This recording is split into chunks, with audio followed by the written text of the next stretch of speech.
Hello, नमस्कार. मी वैष्णवी बोलते. आज मी तुम्हाला वरण कसं करायचं, वरण म्हणजे वरण नाही, ते आमटी होते, कारण मी मिक्स सगळं करणार आहे.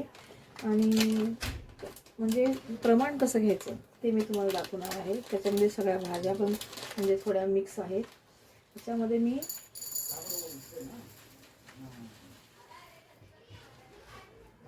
पाऊण वाटी मसूरची डाळ घेतली आहे, 1 वाटी मुगाची डाळ घेत आहे. माझ्याकडे एक छोटीशी वाटी आहे, त्या वाटीने मी घेत आहे सगळं. 1 वाटी मुगाची डाळ, पाऊण वाटी मसूर डाळ आणि हॅलो, नमस्कार. मी वैष्णवी बोलत आहे. मी आज तुम्हाला डाळ कशा प्रकारे करायची ती दाखवणार आहे. माझी एक पद्धत आहे. मी 1 वाटी मुगाची डाळ, पाऊण वाटी मसूरची डाळ ही सत्यांची घेतली आहे, पाऊण वाटी घेत आहे मी. आणि अर्धी वाटी मिक्स डाळ जी असते ती मी घेत आहे. अर्धी वाटीच घेऊया, ती जास्त नाही घ्यायची. हे बघा, अर्धी वाटी घेतली.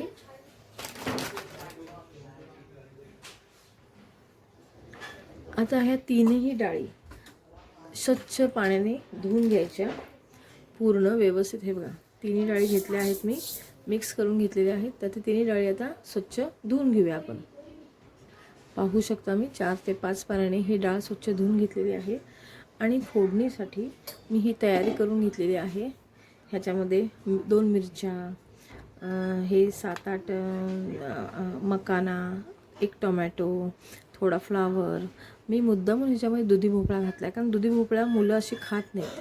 आणि मग ह्याच्यामध्ये घातलं की ते पौष्टिक आहे, आपल्या शरीराला चांगलं असतं आणि ते मुलांना जाणार त्यांच्या पोटात, म्हणून मी घालते. कोथिंबीर थोडा कढीपत्ता आणि 7-8 लसणाच्या पाकळ्या मी जरा ठेचून घेतलेल्या आहेत. आता मी फोडणीची तयारी करत आहे. मी गॅस पेटवते. हे वंडर शेफचं भांडं आहे, खूप छान. ह्याच्यामध्ये हे होते, आमटी मस्त होते. दोन्ही बाजूला कान आहेत त्याला पकडायला, छान वाटतं ते. भांडं जरा तापू दे आणि मग आपण त्याच्यामध्ये तेल घालूया.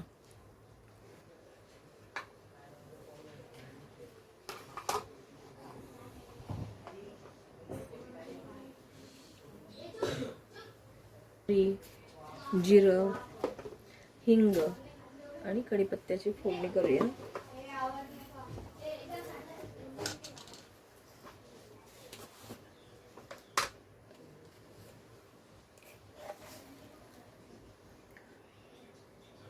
तेल कडले, मोहरी घालते मी.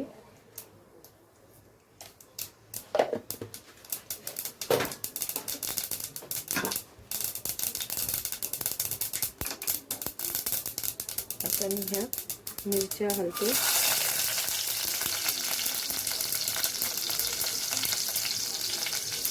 कढीपत्ता घालत आहे.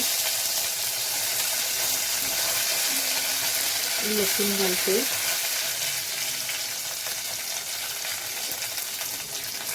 थोडं परतून घ्यायचं.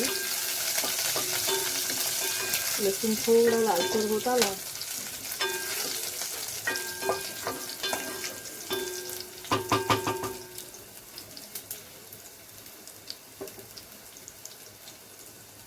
की त्यात टोमॅटो,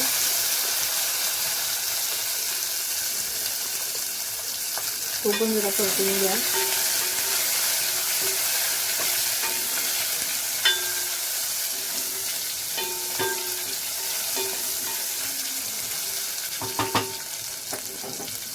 आता गॅस स्लो करा.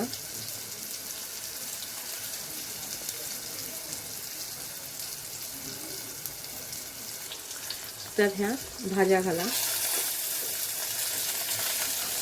कोथिंबीर आपण थोडी नंतर घालूया आणि हे परतून घ्या.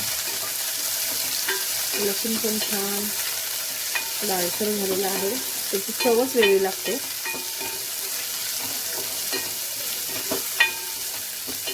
गॅस आता मी मंदच ठेवला आहे.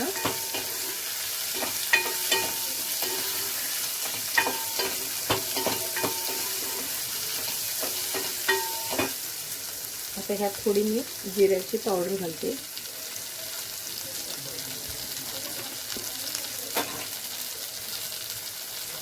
थोडा हिंग घालते.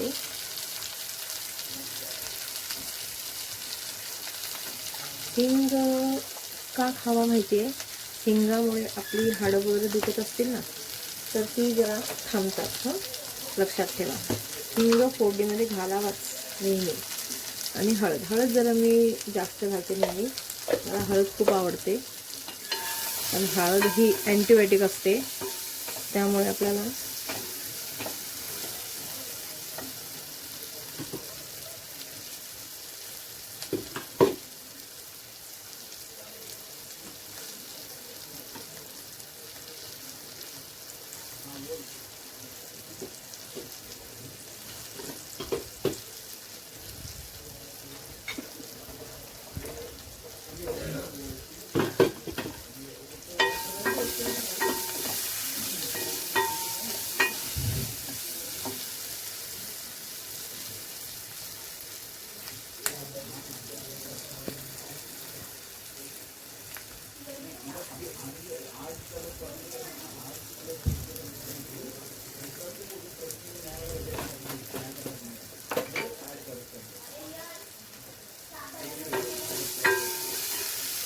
पहा परतून घेतलंय आपण. टोमॅटो पण असा नरम होत चाललाय. आता ह्यामध्ये आपण डाळ घालूया. थोडंसं अगोदर मीठ घालून घेऊया. मिठाने जरा त्या ह्याला चव येते. थोडं मीठ घालूया, नंतर चवीपुरतं बघून घालूया. ह्याला घातलं की नाही म्हणजे ह्याला मीठ लागतं. आणि ह्यातच मी सांबार मसाला घालते एव्हरेस्टचा. तो खूप छान लागतो. असं फोडणी घालून परतवलं ना की खूप छान लागते ती आमटी.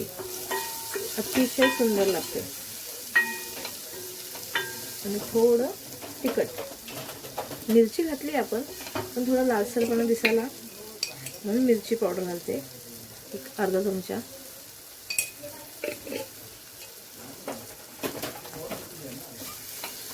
हे परतून घेतलं मी. आता ह्याच्यात डाळ घालू.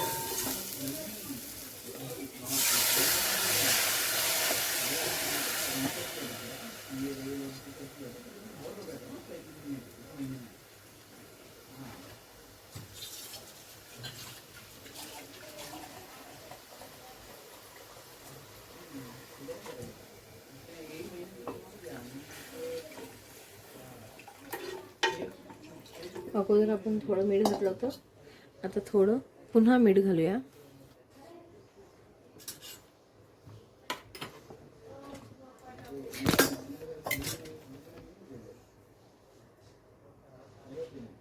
आता ह्यात मी अर्धा चमचा मीठ घालत आहे.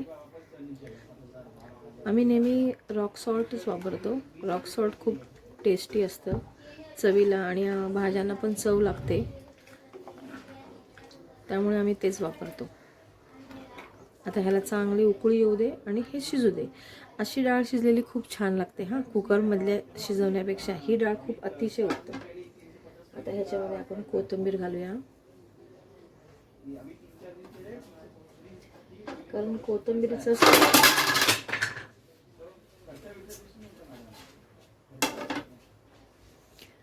कारण कोथिंबीरीचा स्वाद पण त्यात आला पाहिजे ना. आणि ओलं खोबरं,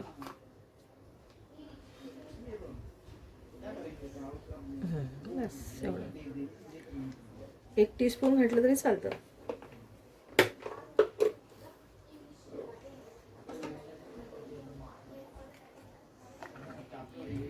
शिजण्यापुरतं हे पाणी, आणि तुम्हाला नंतर जेवढी डाळ पाहिजे तेवढी तुम्ही करू शकता.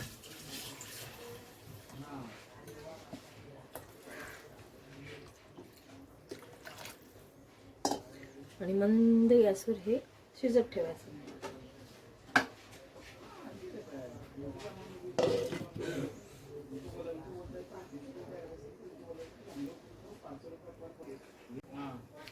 तुम्ही पाहू शकता डाळ अतिशय उत्तम शिजलेली आहे.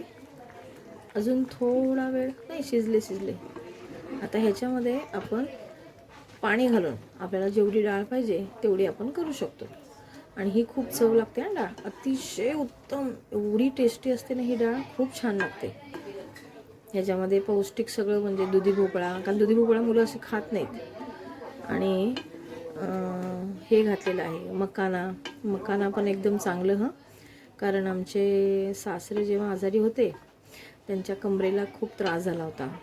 तर त्यावेळेला माझ्या जावेने त्यांना मकानाचं आमटी करून घालून ते बरं केलं. म्हणजे मकाना हा खूप शरीराला चांगला असतो, त्याच्याने हाडं मजबूत होतात, लक्षात ठेवा. आता मी त्यात पाणी ॲड करत आहे, कारण आम्हाला ही डाळ खूप आवडते, आम्ही जरा जास्तच करतो. आता लो टू हाय फ्लेम मी केलेलं आहे. आता ही डाळ पाणी मी घातलं ना वरती ॲड केलं, आता ते उकळून घ्यायचं चांगलं, मस्तपैकी उकळून घ्यायची. आणि ही डाळ ना रात्रीच्या वेळेला असं समजा जेवल्यानंतर उरलं तर तुम्ही खाऊ शकता. का माहिती का, ती चपाती आणि भात जास्त खाण्यापेक्षा डाळ खावी, म्हणजे हे उरत पण आहे दुसऱ्या दिवशी आणि आपल्या शरीराला पण ते खूप चांगलं असतं, हे लक्षात ठेवा. तुम्ही पाहू शकता आपली आमटी खूप छान झालेली आहे. आणि अशा प्रकारे मी आता गॅस बंद करत आहे. आणि ही खूप चवदार लागते आमटी आणि पौष्टिक पण शरीराला. चला तर मग आपण पुढच्या व्हिडिओत भेटूया. Okay bye. तुम्हाला अशी केलेली आमटी आवडली तर मला शेअर करा, लाईक करा, सबस्क्राईब करा.